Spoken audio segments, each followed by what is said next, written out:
저도 예전에는 배가 안 고픈데도 뭘 계속 시켜 먹어요. 그 배가 불러 찢어질 것 같은데도 디저트를 시켜 먹고, 그리고 3시간 뒤에 또 뭘 먹을까 생각하면서 그냥 식욕 자체가 억제되지 않는 상황이 있었어요. 그 다음 날에는 또 살이 쪄 있을까봐 아침 점심을 엄청 조금 먹고 단백질 위주로 먹다가 또 저녁에 음식 욕구가 엄청나게 터지고, 이런 패턴이 반복되니까 살이 안 빠지는 거예요. 이 계속 참아보려고 해도 다이어트를 완전 처음 시도했을 때는 어느 정도 절식이 잘 됐었는데, 계속 다이어트를 반복하고 나니까 하루라도 식단을 반복할 수 없을 정도로 계속 식욕이 터지는 겁니다. 근데 제가 이 식욕을 안정시키는데 실제로 3-4년이 넘는 시간이 걸렸어요. 왜냐면 이 3-4년이라는 시간 동안 나는 애초에 끈기나 의지가 약해서 이걸 고칠 수 없고 그냥 참아야 되겠구나라는 생각을 하면서 방법이 없었다고 생각했기 때문입니다. 근데 실제로 제 영상을 초기부터 본 분들은 아시겠지만 제가 이러한 식성 문제 때문에 대장 출혈이 생기고 가족보다 먼저 죽을까봐 걱정이 돼서 일단 살고 싶어서 식성에 대해서 공부를 했거든요. 이때부터 내가 절대 고칠 수 없을 거라 생각하던 식욕이 안정되고 거의 30kg가 빠졌고, 지금은 내가 이렇게 먹고 싶은 걸 먹어도 살이 안 찌는 몸이 된 거 플러스 내가 적당히 먹어도 안정되는 몸, 살이 정말 안 찌는 몸이 됐잖아요. 여기서 오늘 여러분들한테 설명드리려고 하는 건, 내가 배가 고프지도 않은데도 계속 간식이 당기고 배가 부른데도 불구하고 계속 나도 모르게 입에 뭔가를 넣는 사람들, 이걸 해결하는 방법을 지금부터 알려드리려고 합니다. 일단 여기에 대한 원인은 많아요. 첫 번째가 극단적 다이어트, 생리 전에 호르몬 변화로 인해서 갑작스러운 스트레스, 고혈당, 고탄수 식습관이 있습니다. 근데 실제로 제가 많은 분들을 코칭을 하잖아요. 이때 식탐이 높은 분들의 99%가 이 원인에서 출발해요. 근데 좀 신기한 게 대부분이 이게 원인이라고 생각하지 못한 채 내가 그냥 과거의 저처럼 내가 식탐이 높고 억제가 안 되는구나, 의지 박약이구나 라고 추상적으로 생각하기 때문에 이 식욕 자체가 고쳐지지도 않고 그냥 매번 굶고 다시 욕구가 터지고 매번 굶고 욕구가 터지는 일이 발생돼요. 그러면 대부분 원인이 뭐냐? 바로 지루함과 공허함이라는 감정입니다. 자, 행동과 습관을 연구하는 정말 유명한 분, 우리나라에서도 책 한 권으로 50만 부 이상을 판매한 강연가 제임스 클리어가 자신의 저서 아주 작은 습관의 힘에서 이런 말을 합니다. 인간이라는 존재는 어떠한 행동을 하려면 행동 전에 계기라는 게 분명히 존재한다. 예를 들어 그 행동에 여러분들이 음식을 먹는 행동, 배가 고프지 않은데도 뭔가 먹는 행동이 있잖아요. 그러면 그전에는 내가 배가 부른데도 고프지 않은데도 이 음식을 먹게 되는 계기가 분명히 있다는 겁니다. 이거는 이미 과학적으로 밝혀진 거예요. 그럼 그 계기가 치킨 냄새가 될 수도 있고 갑작스러운 스트레스가 될 수도 있고 생리 전 바뀌는 호르몬 수치가 될 수 있겠죠. 즉 무조건 계기, 원인이 있다는 뜻이에요. 근데 이 수많은 식탐 계기 중에서 한 가지가 바로 지루함이라는 감정을 느낄 때입니다. 자, 예를 들어 볼게요. 여러분들이 아침에 일어나서 양치나 샤워할 때 휴대폰을 아예 안 보고 하는 거 너무 지루하거나 허전한 사람이 있으시죠. 그리고 설거지할 때, 집안 청소를 할 때 일단 휴대폰 소리라도 재밌는 거 틀어놓거나 노래라도 틀고 저처럼 1박 2일이나 무한도전 틀면서 이러는 분들 굉장히 많으실 겁니다. 왜 그러죠? 내가 맨날 반복하는 설거지, 샤워, 청소를 하는 건 사실 굉장히 지루하기 때문이에요. 그런데 정말 신기하게 이 지루함이라는 감정 자체가 제 코칭 통계하에서는 식탐이 높은 사람이 90%가 이 지루함이 계기였습니다. 제가 그래서 배가 부른데도 고프지 않는데도 왜 드셨냐고 여쭤보면 사람들이 처음에는 그냥 계속 뭐가 땡겨요. 그러니까 이 원인을 모릅니다. 그래서 제가 이런 질문을 해요. 혹시 그때 뭔가 좀 할 게 없었거나 맨날 반복하는 일을 하고 계셨고 좀 공허하거나 심심하고 지루하지 않으셨어요? 라고 말하면 90% 이상은 처음에는 그런 것 같다고 말씀을 합니다. 근데 이 지루함이라는 감정이 실제로 연구에서는 이 배부름과 배고픔에 상관없이 칼로리, 지방, 탄수화물, 단백질 섭취량이 유의미하게 급증했다는 결과가 꽤 많고, 특히 지루함 수치가 높아질수록 고지방, 고탄수화물이 동시에 섞여있는 음식, 과자, 패스트푸드, 단 것을 찾는 경향이 정말 뚜렷해졌어요. 이게 뇌활동을 보는 fMRI를 보면 뇌가 지루함을 견디지 못하고 즉각적인 도파민을 분비시키기 위해서 이러한 식탐 활동이 많아지고 자극적인 음식을 선택한다는 결과가 나왔습니다. 자, 그러면 여기서 해결법을 알려드리기 전 왜 우리 뇌가 지루함을 피하려고 음식을 찾는지 여러분들이 아셔야 이 해결법을 충분히 이해하고 식욕을 안정시킬 수 있는데요. 뇌가 지루함을 피하려고 음식을 찾는 이유는 대표적으로 두 가지가 있습니다. 첫 번째, 우리가 정말 자극적인 상태를 아무것도 느끼지 않고 지루함 그 상태를 느끼게 되면, 즉 아무것도 안 하고 있거나 맨날 지루하게 반복하고 있는 청소나 샤워를 반복하게 되면 뇌는 디폴트 모드로 걱정, 과거의 후회, 미래 불안, 미래 걱정, 그리고 계획을 자동으로 세우게끔 인간이 설계되어 있습니다. 이 모든 게 뇌 입장에서는 생존상 해야 할 일이기에 디폴트 모드로 빠지지만, 또 어떻게 보면 미래 걱정이나 불안하고 계획을 세우고 과거를 곱씹어보는 건 뇌 입장에서 또 스트레스입니다. 자, 다시 말씀드릴게요. 우리가 아무것도 안 하고 있는 상태가 되면, 뭔가 재밌는 걸 안 하고 있는 상태가 되면 건전지가 빠진 로봇처럼 그냥 멍 때리고 있는 게 아니라 우리 뇌가 다시 생존의 유리함을 위해서 뭔가를 걱정하고 또 수정하고 자신을 곱씹고 과거의 실수가 뭐가 있었는지 생각해보고 부정적 생각까지 계속 한다는 거예요. 이게 디폴트 모드입니다. 근데 또 이게 스트레스잖아요. 이게 충돌하게 됩니다. 아무것도 안 하면 미래를 걱정하고 계획하는 고통을 느끼려 하는 내 부위와, 안돼, 무조건 스트레스와 고통을 피해야 돼 라고 감정적으로 반응하는 편도체가 계속 싸우게 돼요. 그런데 대부분 우리 뇌는 스트레스를 먼저 피하려는 생존 반응이 더 유리하게 성장했습니다. 호랑이를 보면 일단 놀라서 도망가게 돼 있지.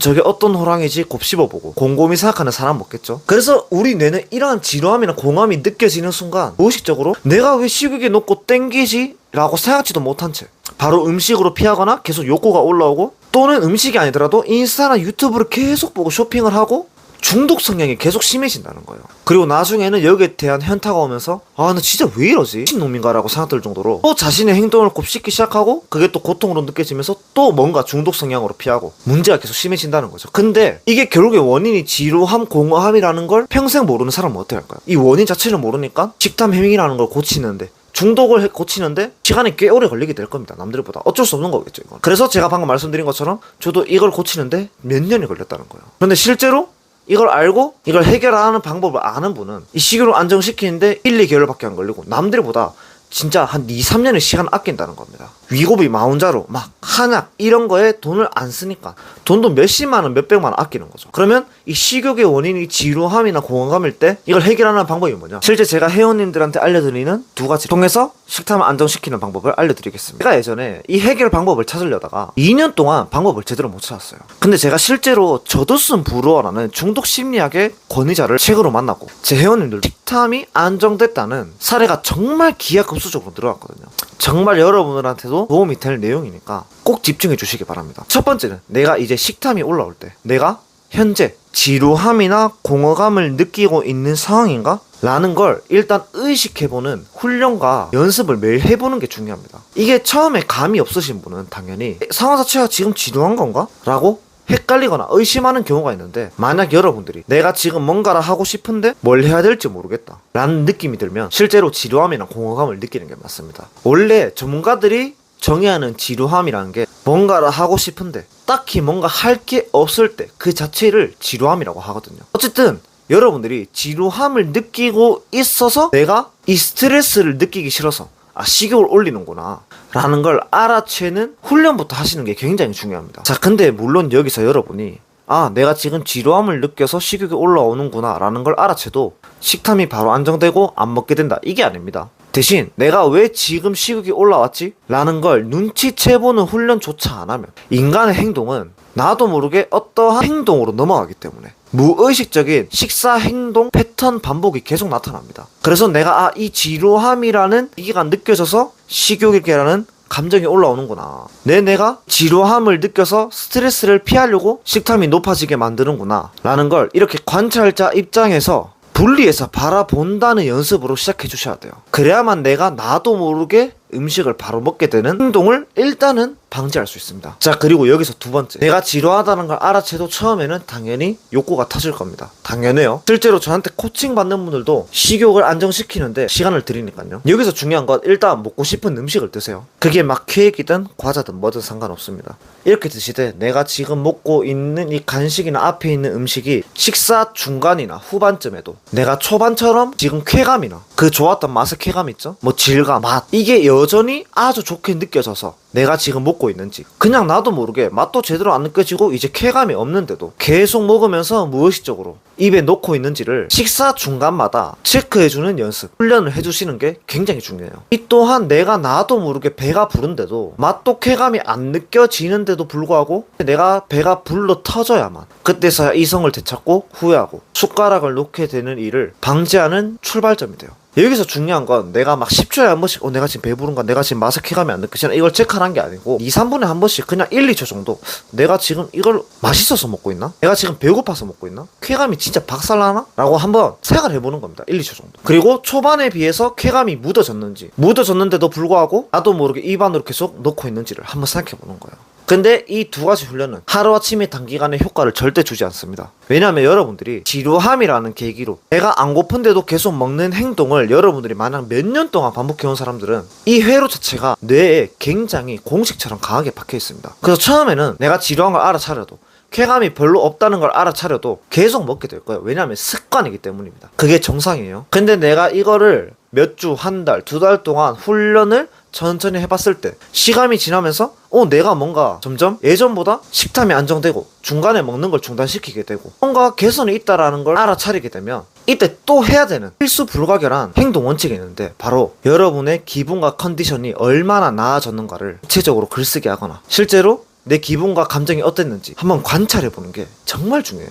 자, 앞서서 제가 인간의 행동은 어떻게 촉발된다고 했죠? 계기가 있어야 되고 그 계기가 있어야지 행동을 한다고 했죠. 근데 우리가 어떠한 행동을 했을 때 그 행동으로 인한 보상을 얻으면 우리 뇌는 이 행동을 다음에 또 반복해야겠다고 생각하고 점점 이걸 또 회로로 만들게 됩니다. 즉 여러분이 과식을 좀 하다가 저번에 우진 코치님이 말씀하셨던 맛을 중간에 체크해보고 지금 쾌감이 초반처럼 강하게 느껴지는지 체크해볼까? 라고 훈련을 하다가 뭔가 식탐이 안정되는 것 같아, 과식을 좀 하긴 했는데 예전보다 먹는 양이 안정된 것 같아 라는 기분이나 느낌이 들면 이때 느껴지는 몸의 느낌, 컨디션이 분명히 있을 겁니다. 예를 들어 뿌듯한 것도 있고, 예전보다 머리가 덜 아프고 덜 피곤하고 역류성 식도염이 덜했거나 여러 가지가 있죠. 예를 들어서 식곤증이 덜했다고 합시다. 그러면 이 식곤증이 덜해서 여러분들이 또 연계적으로 좋았던 일이 있을 겁니다. 회사 업무가 잘 되거나 마음에 종아리가 덜 붙거나 피곤해서 사나워지는 이 성질머리, 말투, 예민함이 줄어서 가족이랑 뭐 덜 싸웠거나 집안일 하는데 하나도 안 피곤해서 좋았거나 실제로 내한테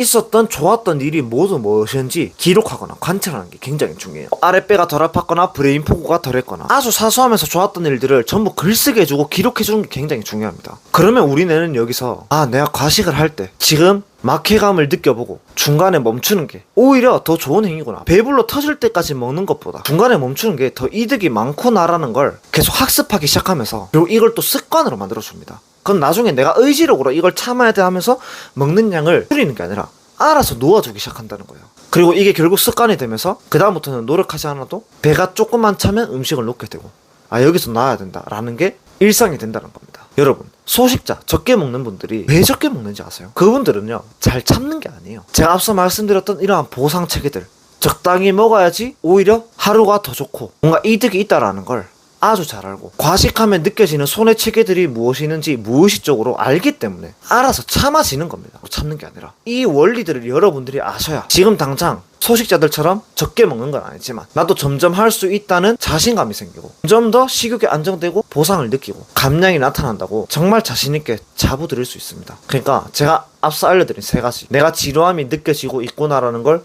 일단 의식해보고, 식사 중간마다 내가 나도 모르게 쾌감도 안 느껴지고 맛도 잘 안 느껴지고 배가 부른데도 먹고 있는 건 아닌지 관찰해보고, 세 번째, 그렇게 했을 때 어떠한 이득이 있었는지 아주 사소한 거 하나하나 연계적으로 글쓰기, 이걸 따라하면 여러분들한테 변화가 있다는 걸 정말 자신있게 말씀드릴 수 있어요. 자, 궁금한 건 댓글로 남겨주시고 코칭이 궁금한 분들 블로그 고정 댓글을 참고해 주시기 바랍니다.